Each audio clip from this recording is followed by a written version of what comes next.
こんにちは、つむぎです。ルーさんです。今回はスラストマスターさんのスロットルを使用していて、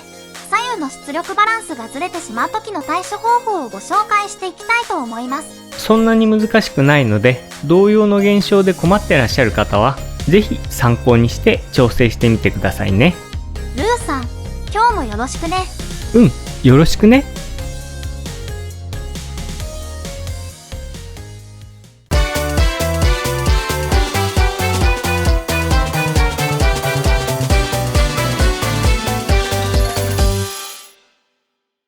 ということで、まずは調整前の状態を見ていきましょう。ちょっとわかりづらいですが、プロパティを開いてスロットルを動かしてみると、RY アクシスと RZ アクシスが同じ位置にあっても、このように値がずれてしまっています。この状態でエンジンの出力を操作すると、左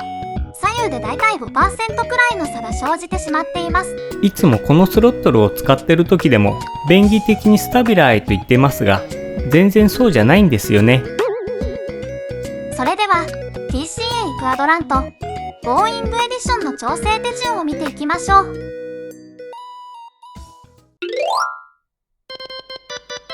まずは PC の電源は入れておきますが、 USB コネクタは PC から外しておきます。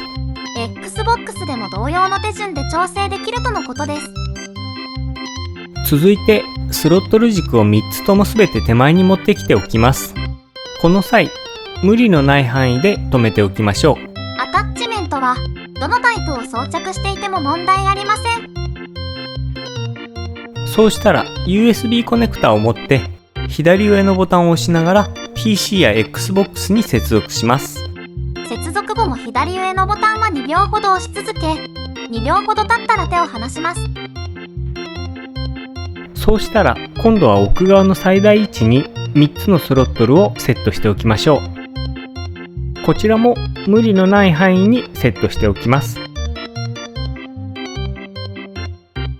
最後に左上のボタンと右上のボタンを同時に押して完了です。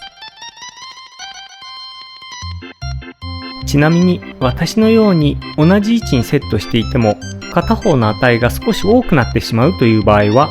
値が大きくなってしまう方のスロットルをこのように最小値と最大値の位置をそれぞれ内側にセットして試してみてください。個体差があると思うので、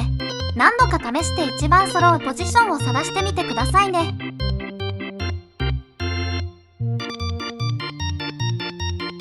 続いて TCA クアドラントエアバスエディションの調整方法もご紹介しておきますね。こちらは位置固定なのであまり狂うことはないかもしれませんけど、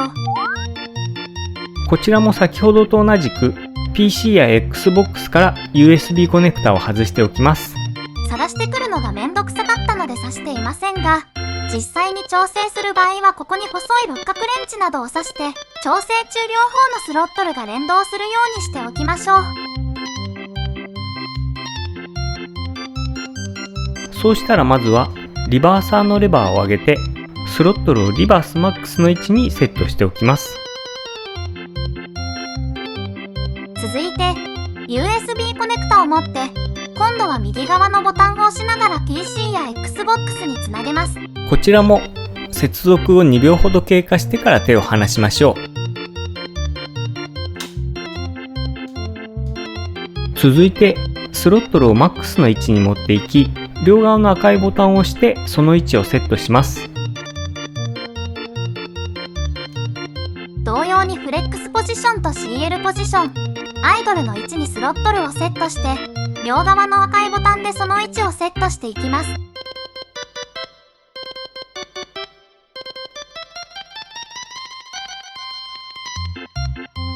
最後に左右両方のボタンを押してキャリブレーションは完了です。終わったらスロットルを固定していた六角レンチなどは忘れずに外しておきましょう。皆さんお疲れ様でした。ということで、プロパティで調整後の TCA クアドラントボーイングエディションを見ていきましょう。この辺に比較のために調整前のプロパティも出しておきますね。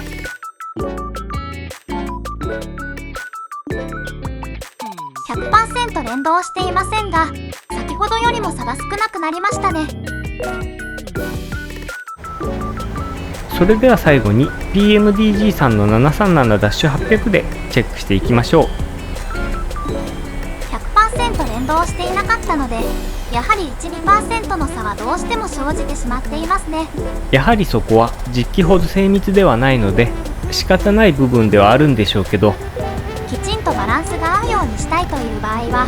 片方のスロットルをダミーにして MSFS の設定で全てのスロットルを片方のスロットル軸に割り当ててしまえば良いかと思います。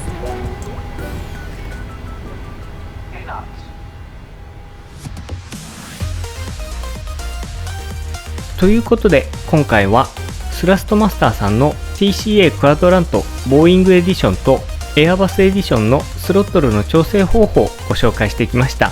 この動画が役に立った、面白かったと思ったら、ぜひチャンネル登録やいいねで応援していただけると嬉しいです。それじゃあ今回はこの辺で、せーの、また見てね。